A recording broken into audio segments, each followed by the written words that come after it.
Cada 15 de mayo la población palestina conmemora el Día de la Nakba o catástrofe que recuerda la expulsión de al menos unos 700.000 palestinos por las milicias judías en la guerra árabe-israelí de 1948.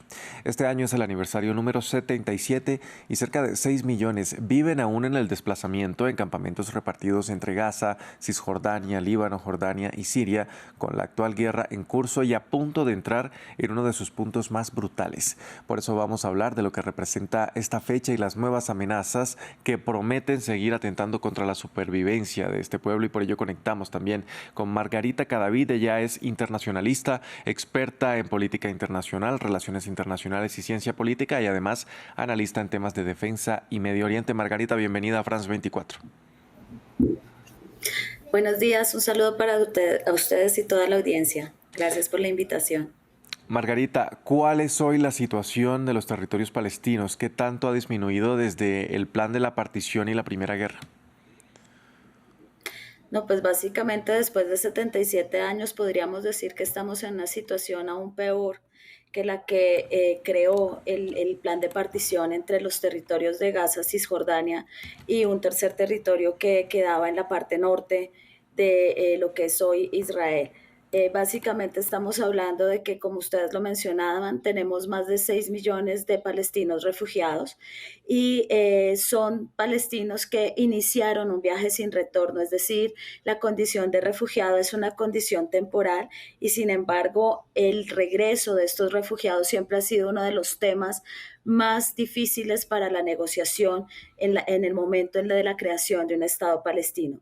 Por otro lado, la situación de Gaza lo que nos muestra precisamente es que hoy por hoy de esa población que vivía en Gaza, más de 2.500.000 personas han sido desplazadas y están siendo sometidas pues a lo que ya todos hemos visto, un genocidio y unas condiciones que, como su definición lo dice, les impiden el desarrollo de la vida. Entonces, básicamente, creo que 77 años después, como lo decían en su momento, la Nakba empieza mucho antes de 1948 y continúa con un momento quizás de los más duros que hay en la historia de estos 77 años, que es el actual.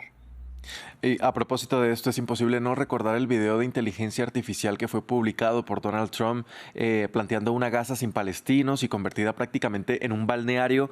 Esto sumado a la propuesta estadounidense de desplazarlos definitivamente, o también las amenazas del gobierno de Benjamín Netanyahu de sacarlos de lo poco que aún habitan. ¿Cree usted que estamos a puertas de una nueva Nakba?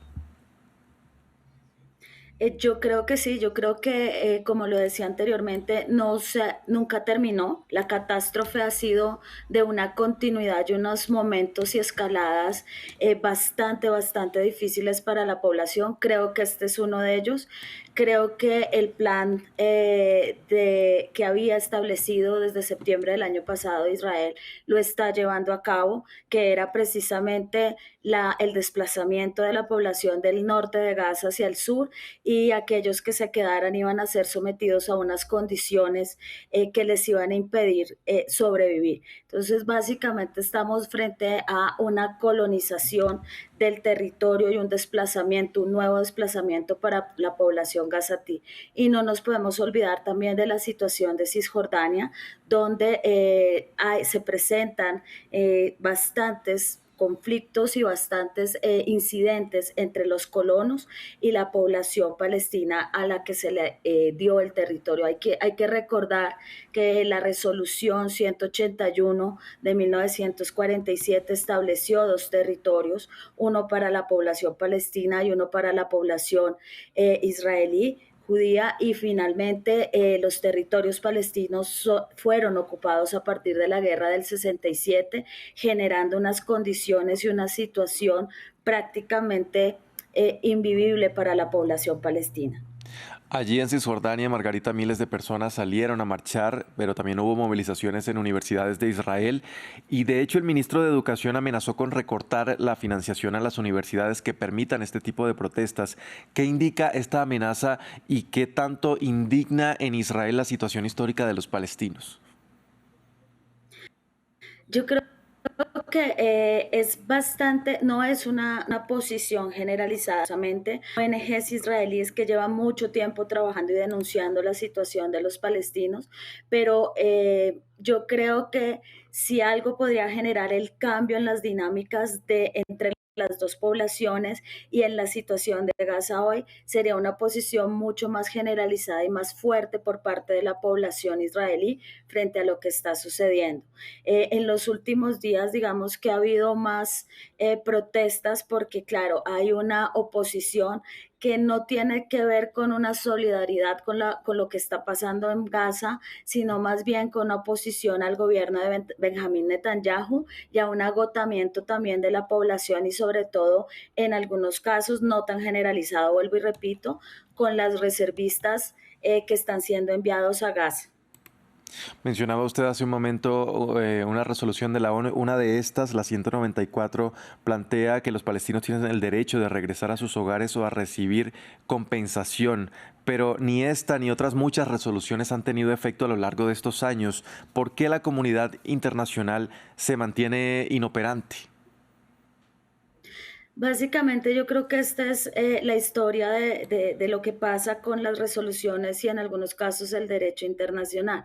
Las resoluciones de Asamblea General se cumplen en la medida en que la buena voluntad de los estados permite o lleva a ese cumplimiento. No hay mecanismos para forzar realmente a los estados a cumplir las resoluciones. La gran paradoja es que la resolución de Asamblea General, la 181, que da origen al Estado de Israel, esta sí se cumplió y en ese momento a Israel sí le sirvió la Organización de las Naciones Unidas y sí era una organización respetable.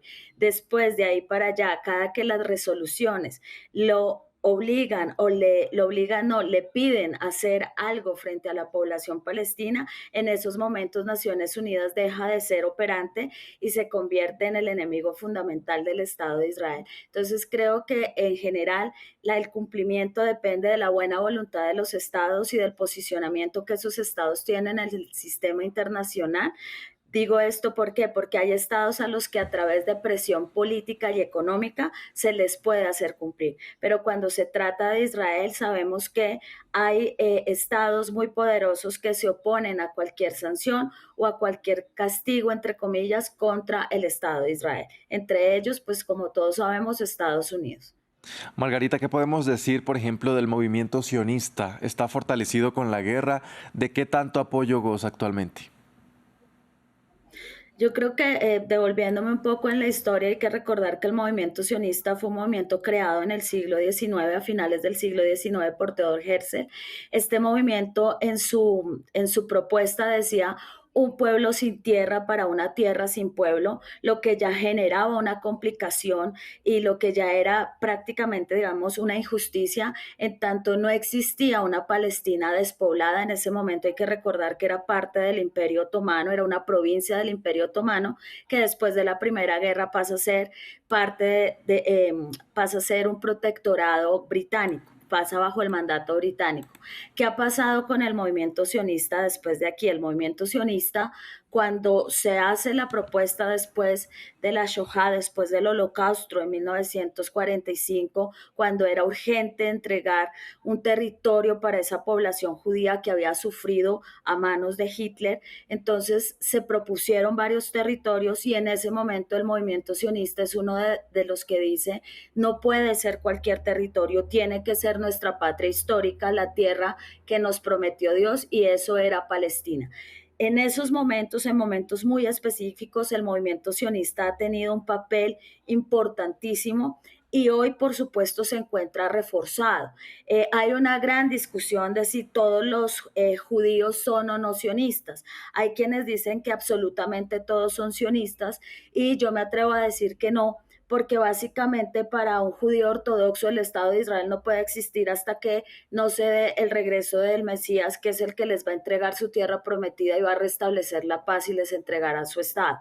Pero hay grupos también dentro de Israel, no todos son minorías, que no creen en esta expansión, porque el movimiento sionista proclama por todo el territorio, incluso hay quienes creen que debería ser toda la antigua Canaán. Por eso Israel también ha ganado profundidad estratégica, anexándose a algunos territorios como por ejemplo los Altos del Golán hasta 1979, del 67 al 79 la península del Sinaí. Entonces hoy el movimiento sionista se encuentra reforzado, tiene un apoyo desde estos grupos, desde la extrema derecha que hoy gobierna Israel y se sienten, digamos, se están alentados a continuar esa expansión. Por eso vemos también ese escalamiento en la violencia que se presenta entre los colonos israelíes que están dentro de la población y dentro de los territorios asignados a Cisjordania. Entonces creo que el movimiento sionista hoy ha ganado un peso importante y este contexto contribuye a reforzarlo y a mantenerlo. Sí, es un